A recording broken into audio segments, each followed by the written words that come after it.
Salut à tous, bienvenue dans cette nouvelle vidéo. On va parler encore cadeaux. Pour le mois de septembre, vous le savez, il y a une caméra Fishable à gagner, une caméra de prospection. Donc on les remercie pour ce cadeau qui va aller directement à un abonné. Donc le principe c'est toujours le même. Il faut être abonné sur la plateforme de streaming Carte TV, www.krptv.fr. J'ai une mouche sur la tête.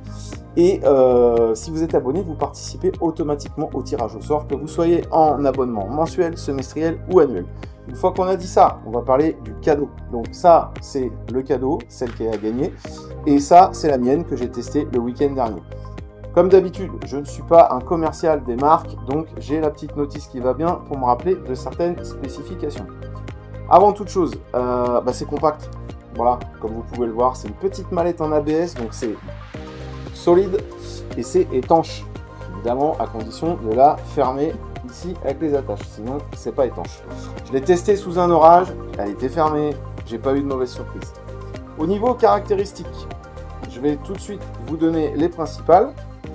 Donc le boîtier, on en a parlé, l'autonomie est de 8 heures, c'est une petite batterie lithium, donc j'ai pas testé les 8 heures, je vais être honnête avec vous, mais c'est l'autonomie annoncée, ils n'auraient pas d'intérêt de mentir là-dessus, même souvent on préfère donner une autonomie plus faible pour être sûr que les gens n'aient pas de mauvaises surprises. La longueur du câble de la caméra, 15 mètres ou 30 mètres. Le modèle qui a gagné, on vous a pris 30 mètres. Pourquoi 30 mètres? Certains diront, mais ça sert à rien d'aller prospecter à 30 mètres de profondeur. C'est pas faux, parce que c'est des profondeurs quand même déjà extrêmes.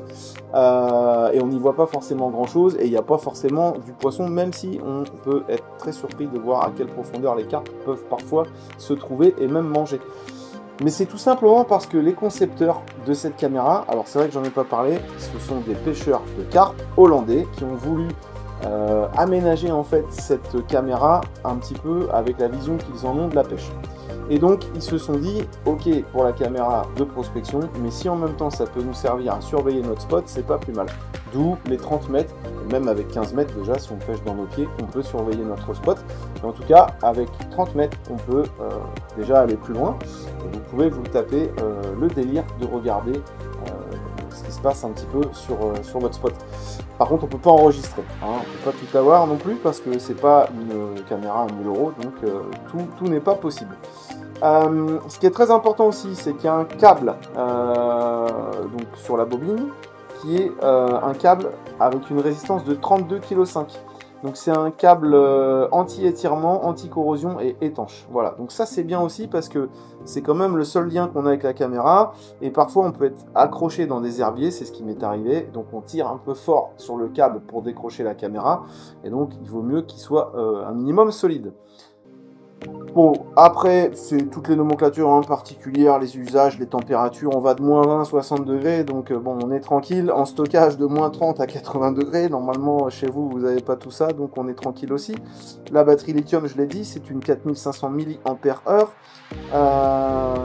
L'écran, il fait 9 pouces, c'est un écran LCD. La résolution de ce dernier, c'est 1024 par 600 pixels. La tension d'entrée du moniteur 12 volts évidemment, hein, c'est pas du 220. Voilà. La résolution de la caméra, c'est de la HD, c'est pas du Full HD, donc c'est vrai qu'on aurait pu se dire que c'était plus cool d'avoir la résolution la plus maximale possible. Ça peut aller jusqu'à 4K.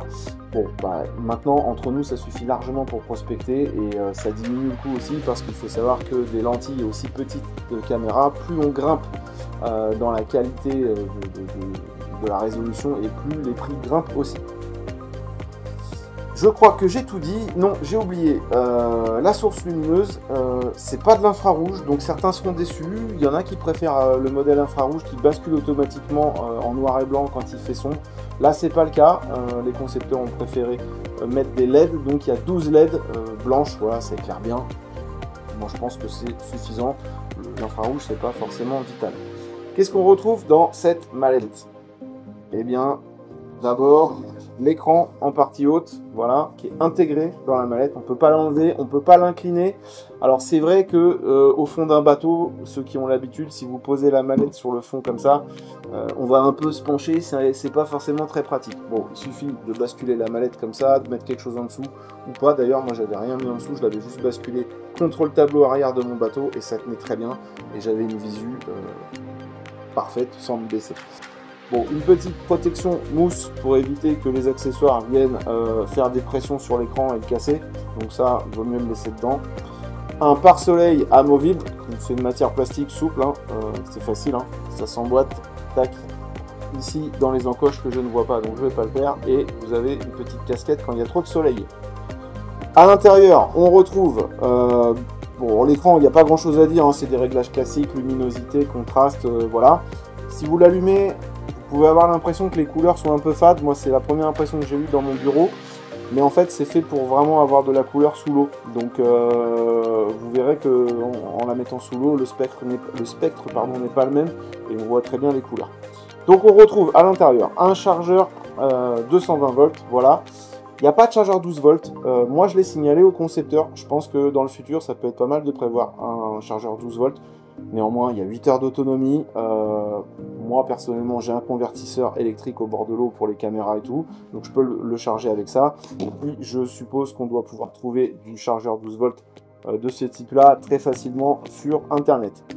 Ensuite, on a une bobine avec le câble. Voilà. Donc, normalement, il y a un petit scratch autour pour le protéger et bien le tenir. Voilà, je l'avais enlevé parce que je m'en suis servi. Donc vous avez 15 ou 30 mètres de câble et vous avez différentes fiches qu'il faut brancher entre elles pour faire fonctionner la caméra. Donc je ne vais pas rentrer dans le détail, je ne vais pas vous faire de démonstration, mais il y a une fiche pour connecter la caméra à la batterie, une fiche pour connecter la vidéo à la caméra et une fiche pour les LED. Voilà, et tout est indiqué en fait sur les câbles. Là par exemple c'est marqué Power, et ben il faut le mettre sur Power ici. Voilà, à chaque fois c'est un code couleur, on ne peut pas se tromper, rouge avec le rouge, jaune avec le jaune, etc. La batterie lithium, c'est un bloc en fait hein, de plusieurs piles. Hop, elle est là, voilà, donc je crois 4500 mAh, si je ne dis pas de bêtises, c'est ce que je vous ai dit tout à l'heure. Donc voilà, ça aujourd'hui c'est des batteries qui durent assez longtemps et je pense pas que la caméra consomme tant que ça. Et venons-en au principal, la caméra en elle-même. Voilà, elle se présente comme ça par défaut, c'est-à-dire il y a cette espèce d'accessoire par-dessus qui est un flotteur en fait. Dedans il y a une petite bille en polystyrène, voilà, qui est incorporée dans la caméra. Et en fait ce petit flotteur il a été placé et calibré, parce que vous pourrez constater que la bille elle n'est pas entièrement sphérique. Elle a été calibrée, il a été calibré pardon, ce petit flotteur. Pour parfaitement équilibrer la caméra. J'aurais pas dû l'enlever parce que maintenant pour le remettre c'est compliqué, on va y arriver. Voilà, j'ai réussi à la remettre. Ce petit flotteur il a été conçu pour que la caméra s'équilibre parfaitement dans l'eau pour pouvoir venir se poser sur le fond. Et ça c'est notamment utile si vous voulez vraiment apprécier le substrat, soit en faisant traîner un petit peu la caméra légèrement sur le fond, soit simplement en voulant être le plus à ras possible et en ayant une vue de face en fait par rapport au substrat. C'est aussi utile si on veut du coup surveiller son spot parce que la caméra se pose comme ça et pas comme ça dans la vase. Vous pouvez régler l'inclinaison, enfin l'équilibre de ce flotteur suivant ce que vous constatez à l'écran et ce qui vous ira le mieux par rapport aux conditions. Donc il y a cette petite tige qui fait que en fait on va jouer sur le centre de gravité parce que le câble vient passer dans cette encoche là.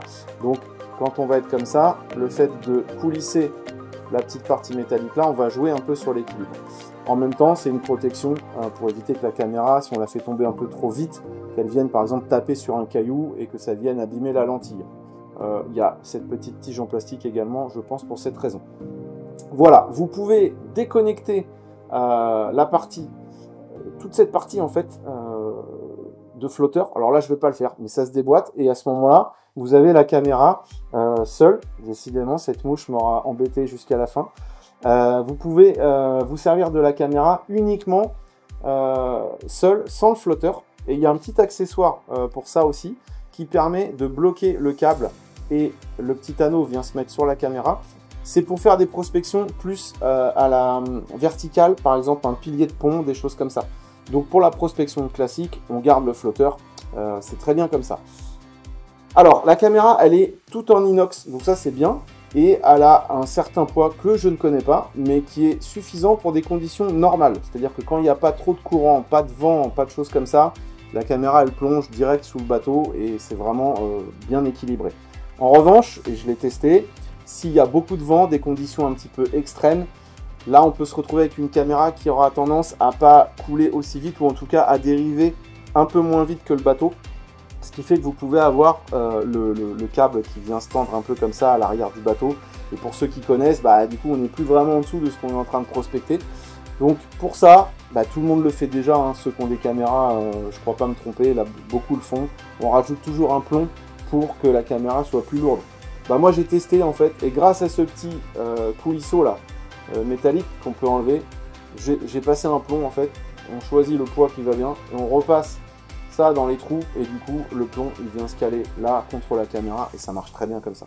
Alors peut-être qu'à l'avenir il y aura un accessoire spécifique, là c'est pas le cas, mais honnêtement c'est du détail, parce qu'encore une fois en conditions normales, en étant en gravière ou même en grand lac sans qu'il y ait de vent ou trop de courant, eh bien ça fonctionne parfaitement. Bon, si vous vous servez déjà d'une caméra de prospection, j'ai pas besoin de vous expliquer à quoi ça sert, mais admettons que vous soyez un ultra débutant, un jeune, peu importe, et que vous ne connaissiez pas l'utilité de ce genre d'outil, ou si vous êtes même réticent à utiliser ce genre d'outil, sincèrement, ça change le jeu, c'est un game changer comme on dit. Pour la prospection, c'est juste extraordinaire, parce que oui, on peut faire confiance à son sens de l'eau, je l'ai fait pendant des années et toute ma jeunesse. Oui, on peut faire confiance à son observation de la surface, voir des poissons fouillés, des choses comme ça. N'empêche que quand on n'a pas tout ça, voir au fond de l'eau, ça donne des indices très précieux. On a des sondeurs, effectivement, on peut repérer des cassures, on peut repérer des souches, tout ce qu'on veut, mais ça ne remplacera jamais le fait de pouvoir plonger pour voir ce qu'il y a vraiment au fond de l'eau. Et plonger, ça demande de l'énergie, des connaissances, du matériel, tout le monde ne peut pas le faire. Donc la seule solution qui nous reste, c'est la petite caméra qui descend, et croyez-moi, ça change tout. C'est comme ça que vous pourrez repérer des traces de grouinage de carpes. Alors après, que l'habitude, on arrive à voir s'ils sont frais ou pas trop frais. Et pas forcément, quand vous voyez ça, vous allez plutôt poser vos lignes à un endroit où les poissons viennent manger naturellement, qu'à un endroit où c'est le no man's land en fait. Donc c'est vraiment très très utile. Et puis en plus, je ne l'ai pas encore fait, mais je vais essayer. On peut se permettre de surveiller le spot pour, voilà, entre potes, se dire tiens, qu'est-ce qui va se passer? Est-ce qu'il y a des poissons? Ou même si on est tout seul. Des fois, on se dit, il n'y a pas de poissons, c'est calme, j'ai juste eu un bip. Et si ça se trouve, ça va vous permettre de vous remettre en question sur vos montages, sur votre approche. Et vous allez vous apercevoir qu'en fait, sur votre spot, il y a plusieurs carpes qui ont mangé et qui n'ont peut-être pas pris votre èche. Donc ça, c'est aussi très utile. Et aussi, par rapport à ça, si vous repassez votre caméra 24 heures après avoir posé vos cannes, par exemple, et que vous vous dites, bon, il n'y a pas eu de touche, qu'est-ce qui a bien pu se passer?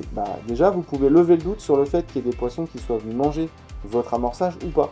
Vous descendez la caméra, et si vous voyez les billes et les noix tigrées que vous avez mis la veille encore, c'est que forcément, il n'y a aucun poisson qui est passé.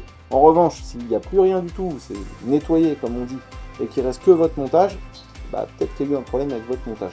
Donc pour moi, cet outil maintenant, je ne peux plus m'en passer. En grand lac notamment, c'est quelque chose de très très utile. Alors c'est vrai que le prix n'a rien à voir avec des caméras qu'on peut trouver sur les sites chinois, mais encore une fois, au niveau des matériaux utilisés, ça n'a rien à voir. Et puis cette caméra-là, elle est garantie 2 ans directement auprès du constructeur, Fishable. De toute façon, d'ailleurs, si vous passez commande directement sur leur site. Ils ont harmonisé le site au niveau de l'Europe. Et vous utilisez votre réduction carte TV, par exemple, vous passez commande, et bien vous avez 2 ans de garantie. Ça, c'est important aussi. Parce que quand vous achetez une caméra pas trop chère, c'est vrai qu'on ne perd pas trop d'argent, mais s'il y a un problème, on est bien content de pouvoir avoir affaire à quelqu'un qui a réfléchi au produit, qui a mis les mains dedans et qui sait éventuellement quel problème il a pu se passer. Voilà. Cette caméra, elle coûte 434 € en modèle 30 mètres. Donc c'est un joli cadeau à gagner. Et si vous voulez le gagner, eh bien, il faut vous abonner et être abonné actif pour le mois de septembre, c'est-à-dire que si vous n'êtes pas abonné, il faut vous abonner avant le 1er octobre. Voilà, donc si vous vous abonnez le dernier jour de septembre à 23h54, eh bien vous participerez au tirage au sort. Voilà, eh bien écoutez, moi cette petite caméra, je la trouve très sympa.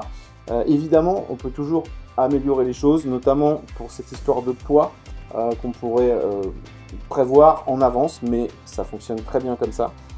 Donc c'est pas bien grave.